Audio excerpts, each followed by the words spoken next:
Kanalımıza hoş geldiniz. Ruhun derinliklerine yaptığımız bu yolculukta bize katılın. Çünkü bu yol hepimizin yolu. Bu bölümde 3 kez ölüme yakın deneyim yaşayan Sharon Milliman'ın hikayesiyle birlikteyiz.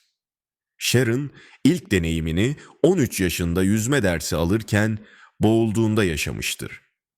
İlerleyen yıllarda kendisini aralıklarla 4 kez yıldırım çarpmış ve dördüncü de 2005 yılında yine bir ölüme yakın deneyim yaşamıştır. Üçüncü deneyimi Kasım 2016'da geçirdiği acil bir ameliyat sırasında akciğerlerine sıvı kaçması ve nefesinin durması sonucu meydana gelmiştir. Yaşadıklarını anlattığı 3 kitap yayınlamıştır. Birçok radyo programı ve konferansta deneyimini anlatan Sharon, YouTube röportajlarına ve podcastlere katılmıştır. Ayrıca 15 Şubat 2019'da yayınlanan Doktor Oz Show'a da konuk olmuştur. Bundan başka 17 Nisan 2016'da yayınlanan National Geographic Channel'daki Return from the Dead adlı ölümden dönme deneyimlerini konu alan programda yer almıştır. Sharon'ın deneyimi şöyle başlıyor: 13 yaşındaydı ve ailesi yüzme dersi almasına karar vermişti. Havuzdaydılar. Öğretmen ondan suya atlamasını istedi. Diğer çocuklara baktı, onların gayet rahat yapabildiğini gördü. Ancak içinden bir his, yapamam diyordu. Öğretmeni ısrar etti ve sen atlamazsan ben seni atarım dedi. Sonunda öğretmen onu suya attı. Sharon suya düştü ancak çıkamadı ve bedenini terk etti. Havuzun tamamını görebiliyordu. Aynı zamanda suyun altındaki bedenini, sıçrayan suyu, uzakta havuz bölgesinin dışındaki annesinin yüzünü, hepsini aynı anda görebiliyor, insanların annesinin çığlıklarını duyabiliyordu. Bu sırada beyaz yoğun bir ışık gittikçe büyüdü ve ona doğru yaklaştı. Tam ışığa dokunacakken metal bir kapının hızla kapanmasına benzeyen oldukça yüksek bir ses duydu ve bedenine döndü. Kendi öğretmeni donup kalmış, başka bir öğretmen onu sudan çıkarmış, suni teneffüs ve kalp masajı yapıyordu. Yaşadıklarının ne olduğunu bilmiyordu ve kimseye bir şey anlatmadı. Yetişkin olduktan sonra Sharon'ı 3 kez yıldırım çarptı ve yaralandı. Ancak 2005 yılında 4. kez yıldırım çarptığında 2. ölüme yakın deneyimini yaşadı. Evinin arkasındaki verandada beton basamaklarda oturuyordu. Yağmur yağıyordu ve kablosuz telefon ile arkadaşıyla konuşuyordu. Şimşekli havalarda kablolu telefonla konuşmanın sakıncalı olduğunu biliyordu. Ancak kablosuz telefon ile konuşmak sorun olmaz diye düşünmüştü. Bir anda şimşek sağ koluna çarptı, bedeninden ve evinin altından geçerek yakındaki trafoyu parçaladı. Sharon, yakıcı, kavurucu, korkunç bir acı hissetti ve kendisini bedeninin dışında buldu. Artık hiçbir acı hissetmiyordu ve yerdeki bedenini gördüğü halde öldüğünün farkında değildi. Her şey o kadar hızlı olmuştu ki olayı kavrayacak zamanı olmamıştı. Eve girdi ve mutfağa gitti. Mutfaktaki her şey kızıl altın rengindeydi. Etrafa baktı. Bu çok garipti. Penceredeki dantel perdelerin kendisine ait olmadığını fark etti. Sonra yemek odasına geçti, mobilyalar ona ait değildi. Salonu, yatak odasını dolaştı. Ev onun eviydi, ancak eşyaların hiçbiri onun eşyaları değildi. Radyodan geliyormuş gibi bir ses duydu ancak evinde radyo olmadığını biliyordu. Sesin nereden geldiğini aradı, bulamadı. Tam korkudan çıldırmak üzereyken devasa sevgi dolu, belli bir formu olmayan bir varlık geldi ve onu sardı. O andan itibaren muazzam bir huzur ve sevgi hissetti. Sakinleşti. Pembe ve altın rengi bulutlar belirdi ve ev yok oldu. Bulutların içinde ilerliyorlardı. Yukarı veya aşağıya değil, çok hızlı bir şekilde yana ve ileriye doğru gidiyorlardı. Bir bahçeye ulaştılar. Şimdiye kadar gördüğü en muhteşem bahçeydi. Güzel, güneşli bir hava vardı. Renkler çok zengin ve canlıydı. Bir müzik duyuluyordu. Bahçedeki her şeyin bir titreşimi ve bu titreşimden gelen kendine özgü bir sesi vardı. Ağaçlardaki yapraklar, çiçekler, renkler, su, çimenler, kayalar. Hepsinin farklı bir titreşimi ve sesi vardı. Ve fark etti ki duyduğu müzik bütün bu seslerin birleşimiydi. Hepsi birlikte muhteşem bir orkestra gibiydi ve çok güzel bir müzik oluşturuyordu. Sharon tam olarak şu ifadeyi kullanıyor. Sanki her şey Allah'ı tesbih ediyordu. Her şey. İki genç adam gelerek onu selamladı. Bir anda bu iki genç adamın 1 yaşındayken ölen erkek kardeşleri Michael ve Steven olduğunu fark etti. Mutlulukla sarıldılar. Sharon kardeşine tıpkı babama benziyorsun, baban seninle çok gurur duyardı dedi. Parlıyorlardı ve çok sağlıklı, güçlü görünüyorlardı. Hep birlikte bahçede ilerlediler, etrafını birçok insan sardı, onları tanıyordu ancak nereden tanıdığını bilmiyordu. Yakın ve uzak, her çağdan insanlardı. Kendi zamanlarına özgü kıyafetleri vardı. Hiçbirisi 30'lu yaşların ortasından daha yaşlı değildi. Hepsi sağlıklıydı. Vay canına, insanlar ne kadar güzel diye düşündü. Bütün bu güzel şeyler olurken Sharon hala öldüğünün farkında değildi. Bu noktada kardeşleri ona ölmüş olduğunu söylediler. Çok rahat bir şekilde bunu kabul etti ve tamam, eğer böyleyse ölmek hiç fena değil diye düşündü. Ancak öldüğünü söylediklerinde bir bedeni olup olmadığını merak ederek önüne baktı. Başını eğince saçlarının öne döküldüğünü hissetti. O gün giydiği kıyafetlerle görüyordu kendisini, ayaklarının altında serin çimenleri hissediyordu. Hala bir bedeni vardı, ancak çok hafifti. Nasıl göründüğünü hiç umursamıyordu. Kendisini o kadar çok seviliyor ve kabul edilmiş hissediyordu ki bu dünyada hiç yaşamadığı bir duyguydu. Dünyada her zaman şişman, çirkin veya aptal sersem olduğu söylenmişti. O sırada hayatını gözden geçirecekleri yere gelmişlerdi.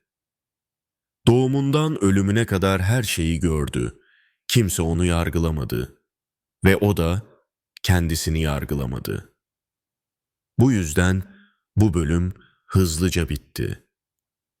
Kardeşlerine bunun neden yapıldığını anlamadığını söyledi.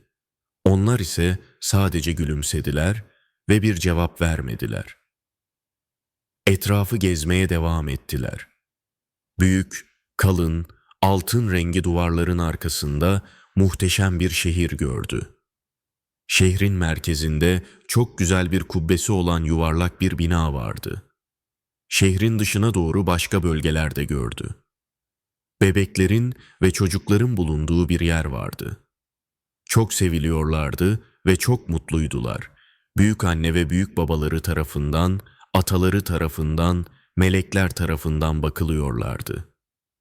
Belli bir noktaya kadar fiziksel olarak büyüyecekler, sonra sadece ruhsal olarak büyüyeceklerdi. Onlara çok değer veriliyordu. Orada herkesin bir meleği vardı. Melekler insanlardan çok daha uzun boyluydular. Mavi kuşaklı, beyaz bir elbise giyiyorlar ve parlıyorlardı. Büyük bir kütüphaneye benzeyen bir bina vardı.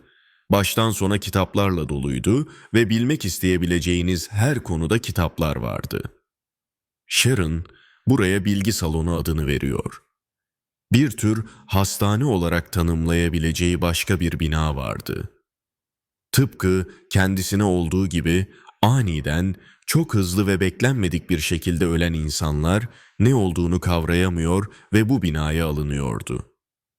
Bu insanlara sevgi aktarılıyor, sakin ve nazik bir şekilde ne olduğu anlatılıyor, artık dünyada olmadıkları söyleniyordu. Etrafta koşturan, oynayan hayvanlar da gördü. Bir yere geldiler. yıkılmış bir taş kale duvarı üzerinde yetişen pembe gülleri gördü. O kadar güzeldi ki nefes kesiciydi ve Sharon o görüntüye aşık oldu. Etrafta güzel evler vardı. İçlerinde kimlerin yaşadığını görmedi. Ancak çok güzel evler gördü. Bir oda gördü. Üzerinde gümüş tepsiler içinde her çeşit yiyecek bulunan masalar vardı. İnsanlar acıktıkları için değil, sadece zevk alarak ve birlikte olmaktan mutlu olarak yemek yiyorlardı. Sonra kendisini bir korulukta buldu. İleriden İsa ona doğru geliyordu. Yerde bir ağaç gövdesi vardı. Sharon ağaç gövdesinin üzerine oturdu. İsa, "Korkma, seninleyim," dedi ve yok oldu. Gövdenin diğer ucunda bir varlık oturuyordu. Sharon bu varlığı Tanrı olarak tanımlıyor. Tanrı ona sordu, "Sadece sen ve ben olsaydık ne yapardın?" Düşündü. Hiçbir fikri yoktu. Ne söylemesi gerektiğini bilmiyordu. Anlamadığını söyledi. Tanrı sorusunu tekrarladı. Kendini zorluyordu ancak cevap bulamadı ve "Seni anladığımı sanmıyorum," dedi. Tanrı ona "Benimle gel," dedi. Bir açıklığa geldiler. Tanrı ona evrenin enginliğini gösterdi. Yıldızlar, gezegenler, rengarenk gazlar. Ancak ne ağaç var, ne insan, ne ev, ne hayvan. Hiçbir şey. Birlikte yine ağaç kütüğüne oturdular. Önündeki ağaçlara bakıyor, tüm detayları görüyordu. Gövde, yer altındaki kökler, her şey birbirine bağlıydı. Ağaç, soluduğumuz hava ve diğer her şey. Bir anda aydınlanma yaşadı. Sharon bu anı şöyle anlatıyor. "Hayatımda hiç Kur'an okumadım. İslam hakkında hiçbir şey bilmiyorum. Bunu neden söylediğimi bilmiyorum ancak dedim ki, Tanrım, senin 100. ismin Tanrı her yerdedir. Tanrı hiçbir yerde değildir ve Tanrı benim içimdedir." Ve o, "Evet, doğru," dedi. Sharon, "Sen bu ağacın içindesin, bu yüzden ağacı gördüğümde seni görüyorum." O, "Evet," dedi. O zaman anne babasını, çocuklarını, sonra ona çok hakaret eden, üzen kişiyi de söyledi. "Beni çok incitmiş olsa da bu kişiyi sen yarattın. Sen bu kişinin içindesin. Onu gördüğümde seni görüyorum." "Evet," dedi. "Şimdi sana bir sorum var. Aynaya baktığında ne görüyorsun?" Sharon düşündü ve "Beni sen yarattın. Sen benim içimdesin. Bu yüzden kendime baktığımda gördüğüm sensin." O dedi ki, "Evet, doğru. Ben seni seviyorum. Ben seninleyim. Sen dünyanın sana olduğunu söylediği kişi değilsin. Seni ben yarattım ve ben hata yapmam. Bir hedefin var. Tıpkı herkes gibi bir amacın var ve bu amaç önemlidir.